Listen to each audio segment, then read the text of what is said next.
Hi, everybody, and welcome to Out of the Gate, Daily Racing Form's weekend handicapping preview program. I'm Dan Illman. Thanks so much for watching. Here's what's coming up in this week's edition of Out of the Gate. Daily Racing Form handicappers Mike Beer, Matt Bernier, and I will take a look at the two Grade 1 stakes races for 2-year-olds this weekend, both at Los Alamitos. We've got the CashCall Futurity for the boys, we've got the Starlet for the girls, and bonus coverage, the featured race of the Clásico del Caribe card at Gulfstream on Saturday, the $300,000 Caribbean Classic. Nicole Russo's pedigree pick segment focuses on the 2-year-old fillies in the Starlet. JK's play of the day, he's going to take a look at those two Grade 1 races as well. And David Aragona's TimeformUS Spotlight looks for value at Aqueduct, plus best bets, horses to watch, and lots more. So let's break Out of the Gate.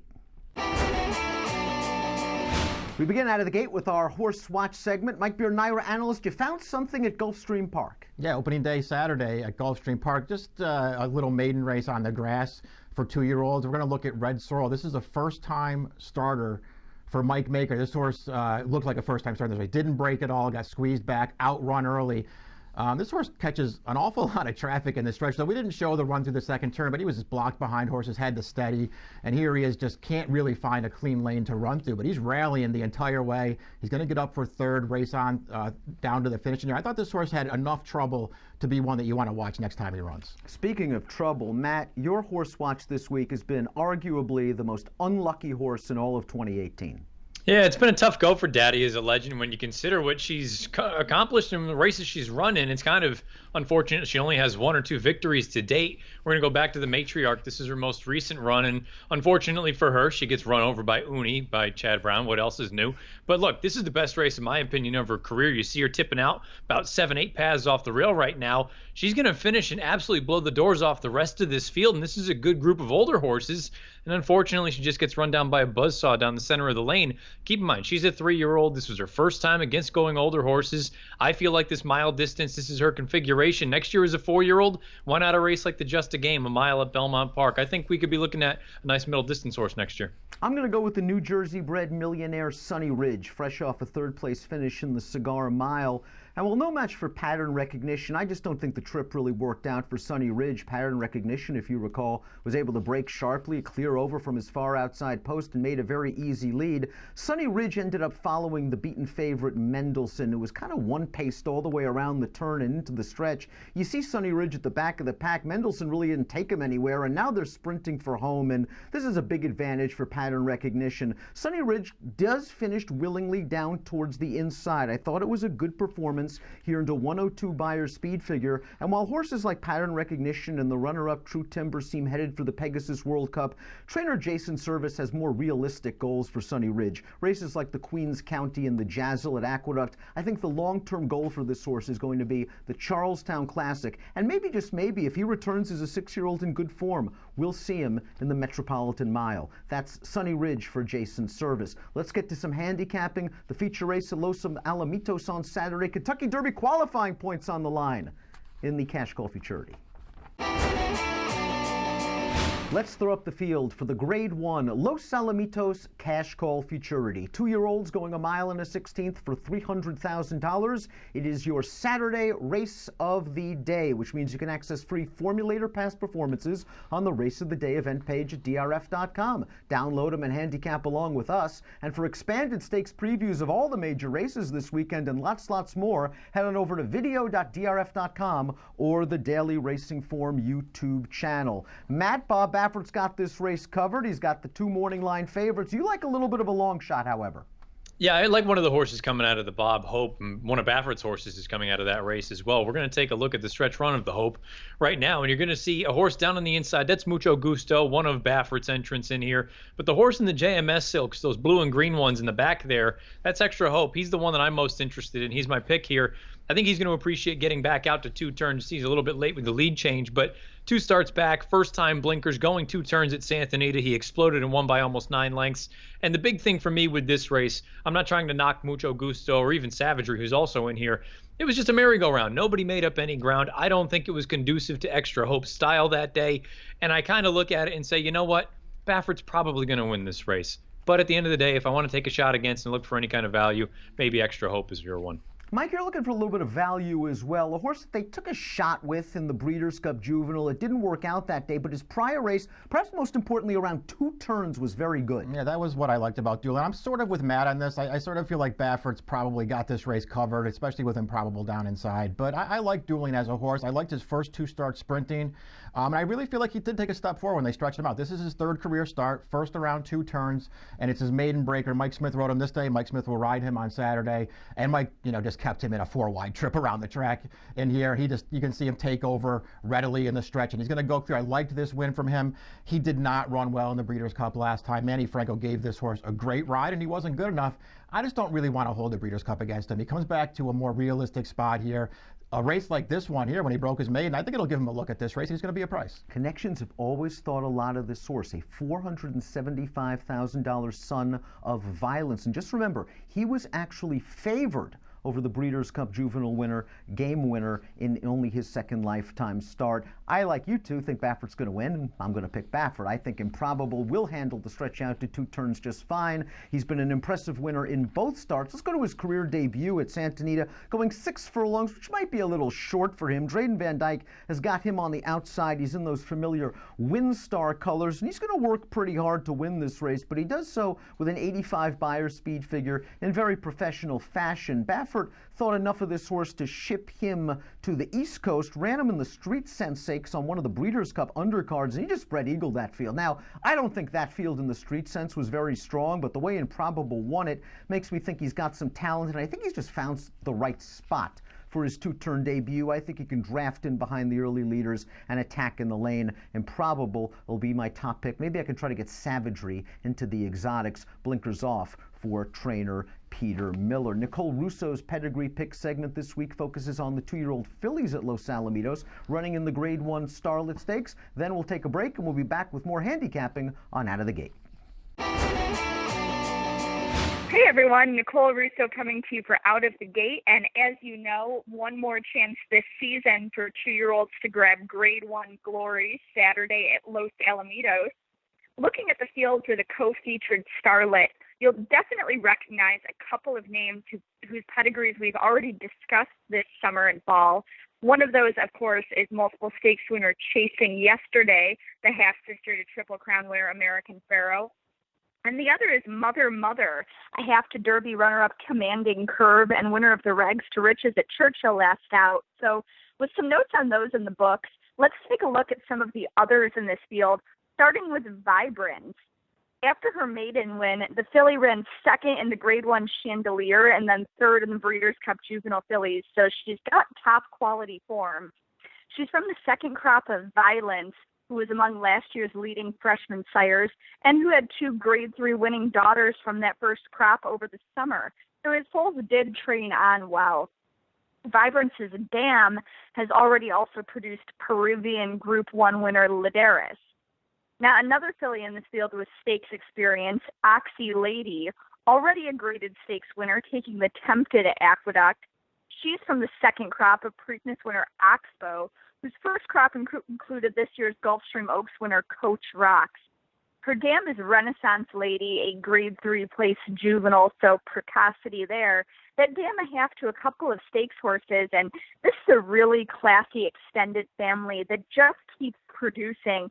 Oxy Lady, the latest graded stakes winner from the family tree that's produced champion Sky Beauty, Deja, Gold Beauty, and several other Grade 1 winners. And lastly, let's get to a really well-bred maiden winner in Inaya Arab. No surprise to see early success for her, as she's by a champion juvenile and outstanding juvenile sire, Uncle Mo, out of Lotta Rhythm, who herself was a stakes-winning juvenile. But it wouldn't surprise me to see this filly continue to develop either. Lotta Rhythm is a half to 2 stakes winners, including Lotta Kim, the dam of Horse of the Year Rachel Alexandra, who in turn produced a Grade 1 winning daughter of her own. It's a family of top fillies, and I think this one could be a sleeper here. Maybe circle her down the line. I'll take a look at which of these fillies ultimately prevails in the Starlet, as well as the winner of its counterpart, the Futurity, next week on the DRF Breeding Report. DRF Sports Forum Digital Edition, your ultimate weekly betting guide. Published by Daily Racing Form, DRF Sports Forum delivers all of the analysis and insight you need for every NFL game and more than 40 college football matchups.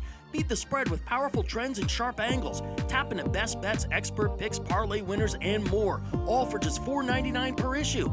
Get this week's edition free. Visit drf.com/sportsforum. Enter code DRFSports. Are you a horse player looking to raise your game? For over 120 years, expert handicappers have relied on Daily Racing Form as their must-have source for news and data, featuring exclusive buyer speed figures, TimeformUS pace figures, and integrated replays. DRF Formulator is the most powerful handicapping tool on the market today. Use what the pros use. Go to drf.com/formulator and enter code DRFTV to get your first card free. drf.com. Raise your game. Welcome back to Out of the Gate. Let's throw up the field for the co-feature at Los Alamitos on Saturday. This is the Grade 1 Starlet Stakes for juvenile fillies going a mile and a 16th. $300,000 is the purse, and the Starlet is carded as race number 7.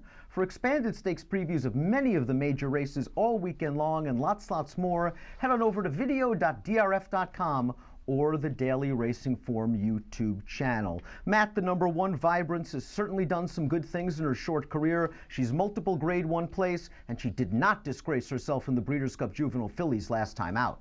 No, and I think this is going to be a little bit of sneaky class relief. Like you say, that Juvenile Fillies, okay, she was no match for Jaywalk, but no one was any match for Jaywalk that day. 2 starts back, showed a little bit of a different dimension, went forward out there and just got run down by Bellafina. But to be fair, that's not the running style that Vibrance really wants to employ. 3 starts back, that's the race I think you want to use as the barometer. We're going to take a look at that run from Del Mar right now. This was her only victory to date, but she had been sitting off of a target. She's already engulfed that one and gone for home. I just think this is, in many ways, there are other horses in this race that, there's been much more talk about them. They've been more publicized.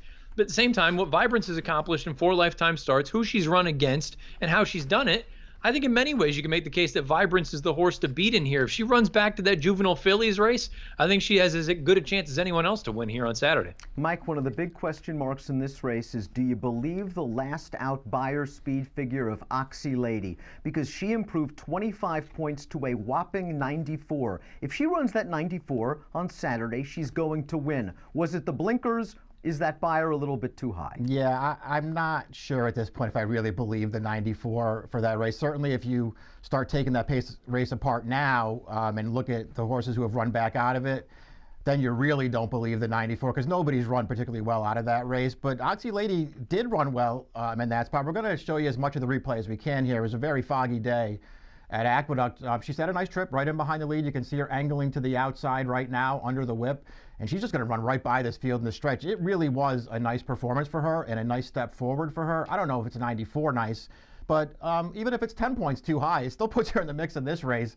And this was just one of those races, guys, where the 3 favorites on the morning line, I don't particularly like any of them. I didn't want to bet any of them, so I'll take a little chance with Oxy Lady right back. And the way Oxy Lady finished this race makes me think that she'll handle the additional distance of a mile and a 16th. She's out of an AP&D mare. But really the story of this race, Matt, is American Pharoah's little half-sister. That's Chasing Yesterday, who's only had one little hiccup in her career, and she should sit a great trip stalking on the outside.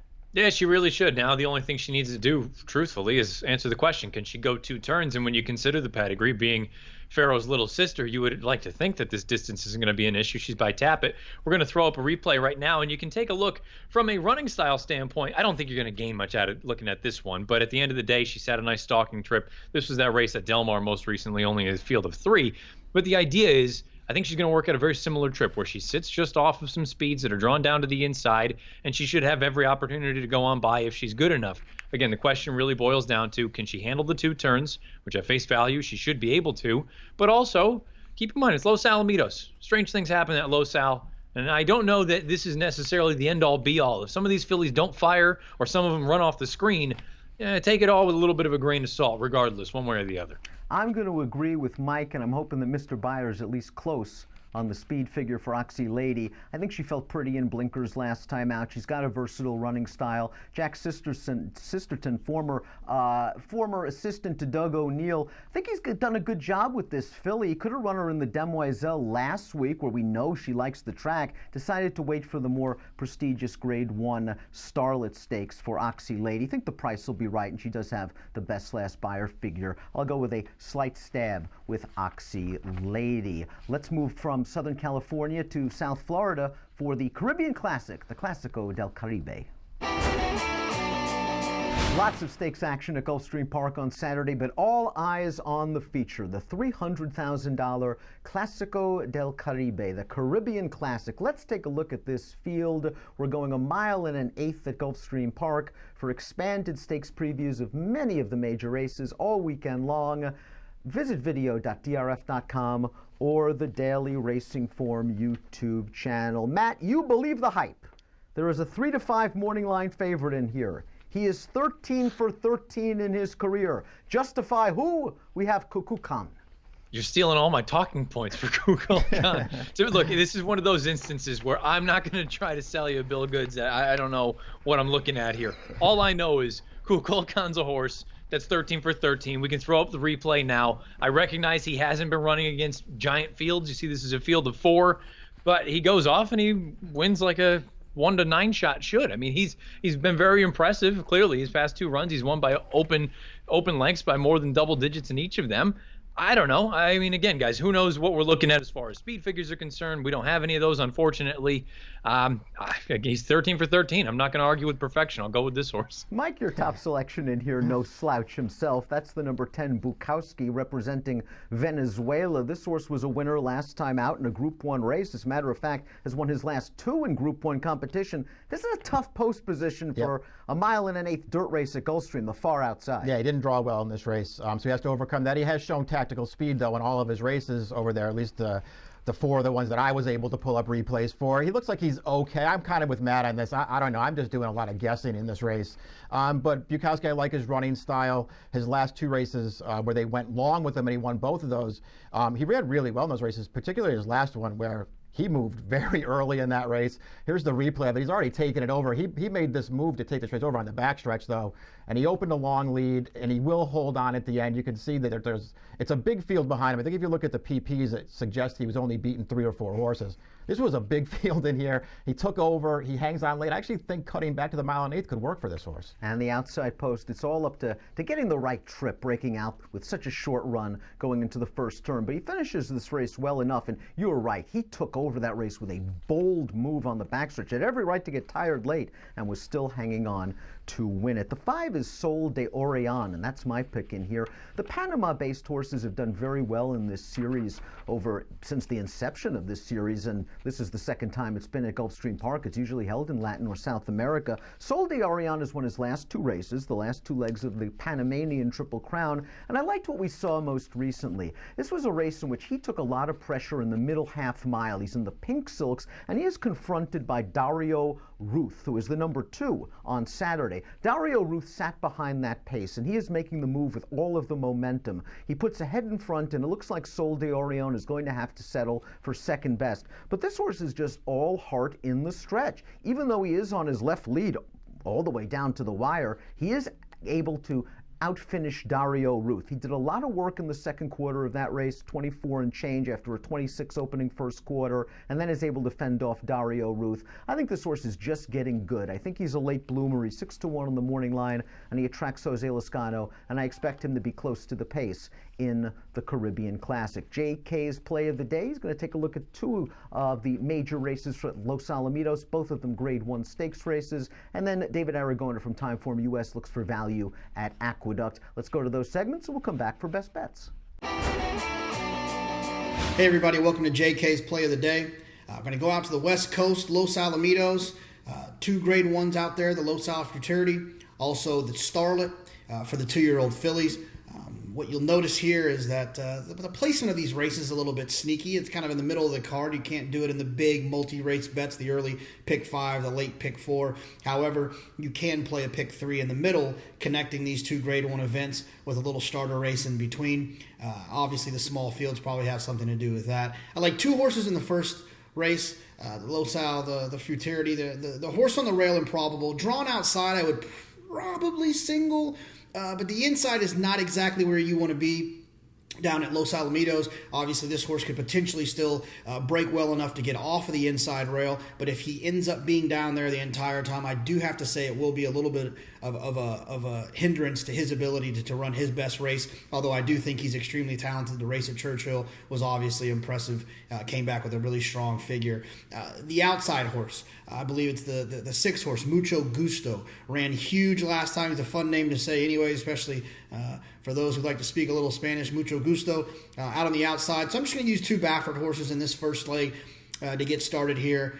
The 1 Improbable and the outside horse who has the much better draw of the 2 of them and will probably be the better price in Mucho Gusto. Going on to the 6th race, a starter allowance race, going 5.5, looking for speed. Same idea here, trying to stay away from that rail. It can be very tough on horses down inside at Losal. I'm going to use the 3, Christy Jackson, ran well last time. I'm going to fade Lucky Student, the 5 horse. I'm not going to use the 5. You look at the TimeformUS pace projector, that horse seems to be the quickest inside horse. It's going to be very difficult for that horse to not end up down on the inside at some point when the other horses come and they start dueling out there going 5.5. I just project that horse is going to be a little bit overbet and end up down on the rail. A good opportunity to kind of spice up this pick 3 and make a little bit of money. Like I said, the 3, Christy Jackson, the 6, Her Unbridled Power, and the 9, Hero for Hire. Those are the 3 horses I'm going to use. 5.5, those horses are going to be forwardly placed. Now they're going to be, the 6 and the 9 should get an outside trip. The 3 should be able to get out somehow and does provide a little bit of value at 6-1 morning line. 6-1 morning line. I'm going to use the 3, the 6, and the 9. Going on to the Grade 1 Starlet, a horse that I've been a fan of for a long time, a horse that ran really well in the Breeders' Cup, a horse that drew the rail, and I really wish she didn't, in Vibrance. The good news is Flavian Pratt's riding style, the way that Vibrance has been ridden previously, she's going to take back. The other horse is going to go Mother, Chasing Yesterday. Those types of horses will be forwardly placed and involved. And I see when the real running starts, Vibrance is going to have been able to get off the rail and is going to make that swooping run on the outside. Now, if Vibrance was going to go off at 3-5, I'm not sure she'd be a great proposition to try to get that trip that you wouldn't predict that she was going to get drawn inside. But she's 5-2. The other Bafferts are going to take the money. Chasing Yesterday, obviously, with the connection to American Pharaoh, Mother, the connection to Baffert. Those horses will take money. Vibrance will swoop by all of them late and pick it up at hopefully the 3rd choice. Good luck, and we'll see you next week. Hi, everyone. I'm David Aragona with this week's TimeformUS Spotlight. We're going to be taking a look at the 6th race on Saturday at Aqueduct.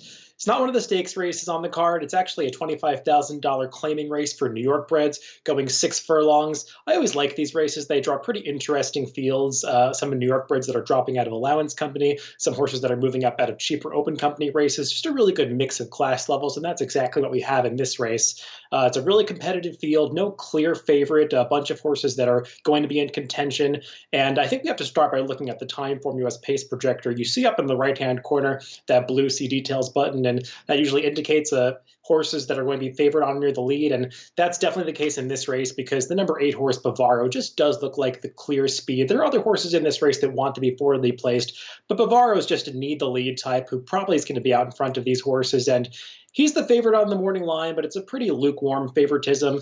He's a horse that is coming off some weaker races. Last time out, while he was facing much tougher company, he just never really made the lead in that race, which is going to be detrimental to his performance in the end. And going back to his races at the Finger Lakes from earlier in this year in the summertime, he was just running speed figures that make him awfully tough to beat against some horses that would be, favorites in this race or very competitive in this race, and he was winning those races. So I think he's pretty formidable, but I didn't like last time the way that he just didn't seem to get out of the gate with the same sharpness that he has in some prior starts. I never like to see that when horses are dropping in class. It just might signal that they're going off form. And I know he earned a very competitive TimeformUS speed figure last time, but I didn't like that he didn't make the lead after not breaking well. And I just feel like he's not totally trustworthy on the dropping class, but I do acknowledge that he is the horse to beat. Going down to the inside, Summer Bourbon is another horse that's going to take a lot of money in this race. And kind of like Bavaro, he's a horse that ran some very fast speed figures earlier in this year. You see back in June, he ran that 113 TimeformUS speed figure behind Kansas Desire, beating Runaway Loot, who obviously went on to win the Hudson Stakes later in the year. So that was a really good field. But since then, his form has just kind of fallen apart. He ran some pretty poor races for Rudy Rodriguez before he was claimed away. Last time out at this level, he just really did no running behind Sal the Turtle. I find it interesting that Rudy Rodriguez dips in to claim him back and runs it back at the same level. And some might be turned off by the fact that he names a rider like Ruben Silvera on this horse, but do be aware that a lot of the top riders are out of town this week, so I don't view that as a major negative. I just don't trust Summer Bourbon off his recent form, and I feel like you want to look at some others in this race if this horse is going to be a relatively short price. Blue Belt is another horse that I think you have to consider. He's another horse that was in Rudy Rodriguez's barn through the summer. He ran a very competitive speed figure 3 back at Saratoga when he won that race at 50-1. He didn't really look like a contender in that race based on his prior form, and he's kind of come back down to earth since then. He was a bad loser, 2 back at 2-5, getting beaten by a horse who looked inferior to him, and then last time out, just really no excuse. I mean, he was chasing better horses, but it was a pretty slow pace, and I didn't like the way he couldn't go with the winner at the end, as other horses who were way against the pace were running past him. Since then, he's been a vet scratch when he was entered back just a week after that last performance. I never like to see that. And he's a horse, another one who's going to take some money in this race that I just don't fully trust. And given my distrust of all of the horses that are going to be short prices in here, I want to get a little more creative and look for a horse that's going to be offer some value. And that's the number 4 horse, Saul the Fried, for me. He's not really a winning type, and I know he's been stuck at this level for a long time, but I thought his last race was somewhat interesting. He faced a few common rivals, and I didn't really like the ride because he had some horse coming to the top of the stretch, kind of in behind horses, and well, the trouble line doesn't really indicate that he had any significant trouble as in like steadying or, having to alter course. He just was in behind horses for the entire stretch drive, couldn't really muster any momentum, and I thought he would have finished a bit closer if his rider had ever angled him to the outside rather than going inside with him. So going back to his PPs from earlier in the year, he's actually run some speed figures that make him competitive against this bunch. He's going out for very low profile, low percentage connections that are not going to attract a lot of support, and I just think he's a horse that fits very well at this level, and if other horses don't perform up to their prior good races, he can win this race. He's going to be in the 10-12, maybe 15-1 range, so that's good enough for me. I'm taking a shot with the number 4 horse, Saul the Freud, in the 6th race at Aqueduct on Saturday. Now let's send it back to the studio. Time for our best bet segment here on Out of the Gate. Mike Beer, Naira analyst. You're going to the Big A on Saturday. Yeah, race 7 is a turf race, turf sprint, so we'll see. Hopefully we'll be on the grass for this race. I like Enthusiastic Gal. We'll see what happens with her in here. A mare who spent much of her career going long. They cut her back to sprint 2 starts ago at Belmont Park, and she came with a good finish that day to run down the pace setter and win. A difficult task to cut back in distance on the turf, but she did it. And then they brought her back in this race. This is yielding turf at Aqueduct in her most recent start. And I just don't think this trip worked out for her, guys. She was down inside the entire way. You can see her in behind horses in the upper stretch. And right as she's trying to angle out to the clear, that's the winner running by her in the clear on the outside. She has to wait for that horse to get by. Once she gets out, she starts to unwind late, and she finishes pretty well to get up for second in here, but it's just too late to catch the winner. I think with a cleaner trip in this race, with a little bit more pace to run into, she could easily turn the tables on that horse that beat her last time. Matt, lots of stakes action at Gulfstream on Saturday. You found something on the Classico undercard. Yeah, the 6th race, it's 2-year-old fillies going a mile on the grass and the wait a while. I really was taken by a bit special, the number 4 horse. She's coming in here. She's the morning line favorite. I'll be absolutely stunned if she ends up going off favored. You've got 2 Chads in here. You've got a Pletcher. You've got a well thought of Mark Casse horse in this spot. I think she's going to float up from the 3-1 morning line. Her most recent run was in the Our Dear Peggy Stakes. We can take a look at that. This was back a couple months back here at Gulfstream. You see her, she's in between horses right now, and the rider has just got the utmost confidence, going to ease her off the rail out into the clear. And that horse that's on the front end is already opened up, and we know at Gulfstream, you don't have a giant stretch. The fact that this filly was able to go and kick her down, and not just kick her down, go off and open up by 3 lengths at the very end of it, I thought this was very impressive. And if you haven't seen her run 2 starts back in another little stakes race, that was visually very impressive as well. She was spun about 10 paths wide off the rail and came. She's got a serious late kick. I like everything about her. And again, I think she floats up from that 3-1 morning line. I'm hopeful to get something in that 5-6-1 range. My best bet is at Woodbine, race number 8, the display stakes for 2-year-olds. It's the number 3 Global Access, who didn't run very well in his career debut, but let's throw that race out. It was 5.5 furlongs on dirt at Parks. He's better on synth, as we saw him stretch out to 1 mile and a 16th. He's the number 3, and he was shuffled back in behind horses on the turn, and now he's going to have to angle all the way out 5 wide, turning into the stretch. Not bad for a horse stretching out 3 furlongs in start number 2. He's going to come with a strong, determined, grindy finish to win it. He's got a nice pedigree as a half-brother to March to the Arch, a stakes winner on turf who also handled synthetic very well. His dam was a grade 2 stakes winner, going long on the turf, and I think Global Access has found himself going long on these alternative surfaces, whether it's the Tapeta at Woodbine or I think down the road on turf. 4-1 on the morning line, I believe, is the third choice. That's Global Access stepping up to face winners for the first time. He should get a nice pace to rally into. We thank you so much for watching this week's Out of the Gate, and we urge you to follow all of DRF TV's offerings on Twitter. Follow at DRF Video. And for the latest news and notes from America's Turf Authority Daily Racing Form, follow on Twitter at DRF Inside Post. That's it for this week. Best of luck when your horses break out of the gate.